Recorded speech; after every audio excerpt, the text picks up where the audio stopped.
most people treat temptation like a small inconvenience, a distraction, a bad habit, something they'll eventually fix when they feel more motivated, when life calms down, when they finally get serious. But that way of thinking is the first mistake, because your strongest temptations are not harmless impulses. They are hostile forces occupying territory inside your mind. They take your time, they drain your focus, they weaken your discipline, and over time, they quietly reshape the person you become.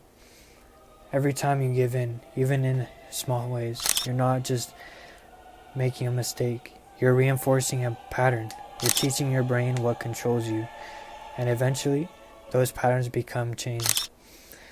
Most people know this feeling. You promise yourself you'll do better tomorrow.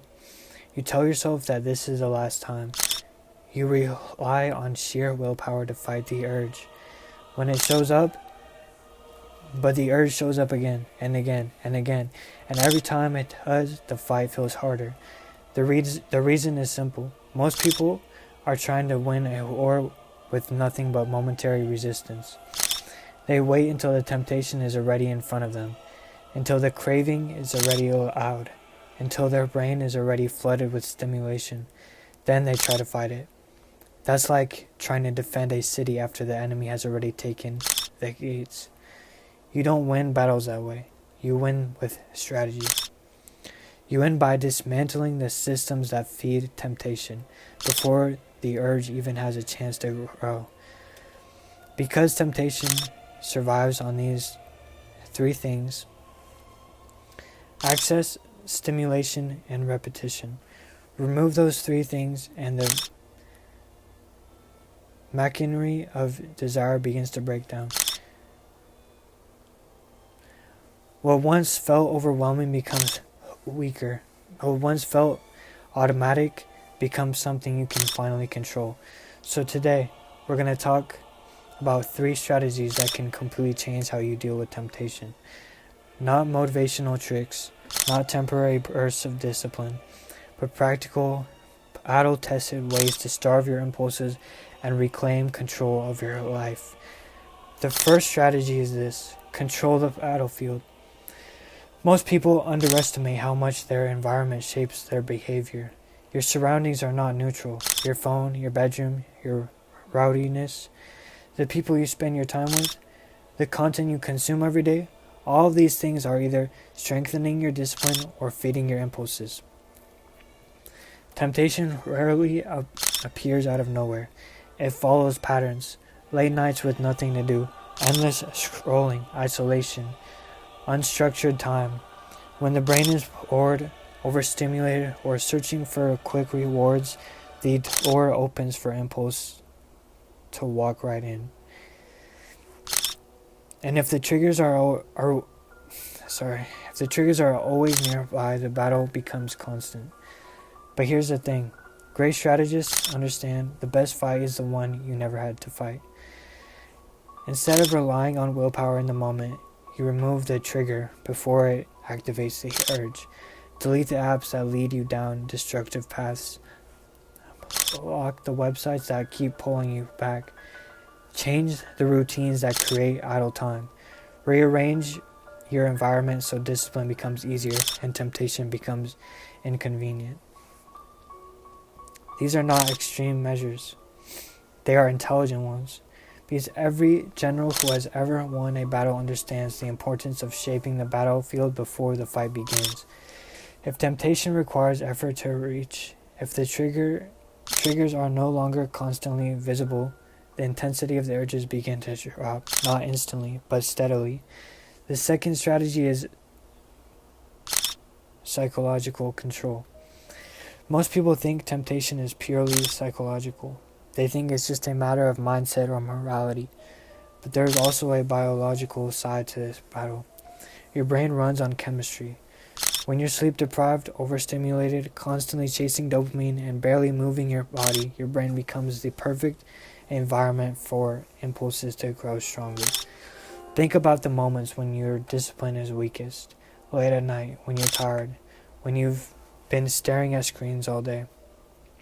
When your mind feels foggy and restless at the same time, that's not a coincidence. Your physiology affects your willpower.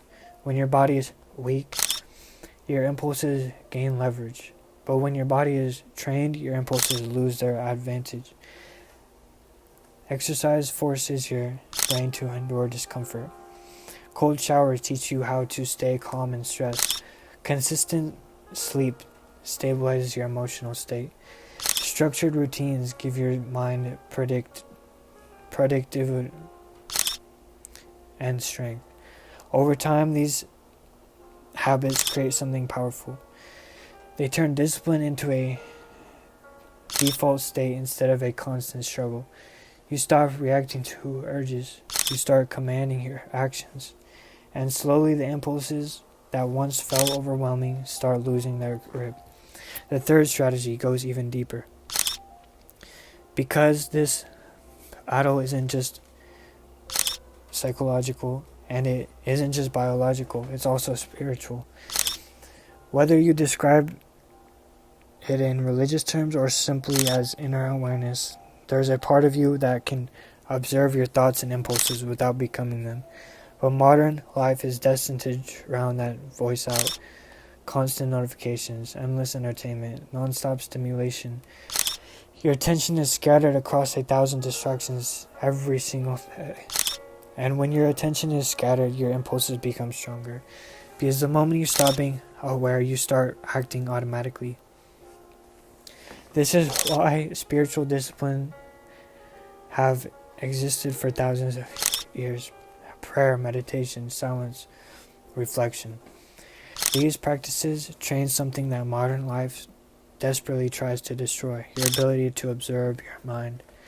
When you pause, when you breathe, when you step away from constant stimulation, you start noticing something important. The urge appears, but it is not you. It rises, it peaks, and if you don't feed it, it eventually fades. That realization changes everything, because the power of temptation comes from the illusion that it must be obeyed. But once you see it as just another signal passing through your mind, its authority begins to crumble. You are no longer controlled by the impulse. You are simply watching it. And once you can watch it, you can choose differently. Over time, something remarkable begins to happen. The desires that once felt impossible to resist begin to weaken. Not because they disappear overnight, but because you stop feeding them. Desire thrives on repetition. The more often you give in, the stronger the pathway becomes. But the opposite is also true. When impulses are consistently ignored, the brain begins to rewire itself. The cravings lose intensity. The habits lose momentum. The internal insurgency starts collapsing. But this only happens if you stop negotiating, if you stop pretending that temptation is harmless. Because every time you indulge destructive impulses, you're training your brain to repeat them. And every time you resist them, you're training your brain to weaken them. Your future self is being shaped by thousands of small decisions happening every single day.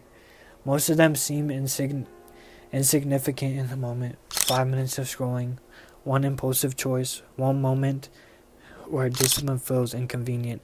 But those small moments compound, and over weeks, months, and years, they determine who you become. The difference between a person who feels controlled by their impulses and a person who feels in command of their life is not luck. It's not genetics, it's strategy. The disciplined person does not rely on motivation. They design their life in a way that makes discipline easier and temptation weaker. They remove triggers. They strengthen their body. They anchor their mind in something deeper than impulse. And eventually, something powerful happens. The war becomes quieter. The urges still appear from time to time, but they are weaker, shorter, less convincing. The enemy that once controlled your behavior starts losing its influence. And one day, you look back and realize something that would have seemed impossible before. The habits that once dominated your life no longer define you. The impulses that once felt overwhelming now feel manageable. Because you didn't win the war through one dramatic moment of willpower. You won it through strategy, through patience, through thousands of quiet victories that nobody else ever saw. And that is how real freedom is built. Not through motivation, not through temporary bursts of discipline, but through daily decisions to reclaim authority over your own mind. The moment you start treating this battle seriously is the moment the balance begins to shift, and the longer you starve the impulses that once controlled you, the weaker they become, until eventually the person who once felt like a prisoner of temptation becomes something very different. Someone who chooses their actions, someone who commands their attention, someone who has finally reclaimed sovereignty over their own life. If you enjoyed this video, please make sure to hit that subscribe button and join Project Rise of Man. I appreciate your time. Thank you.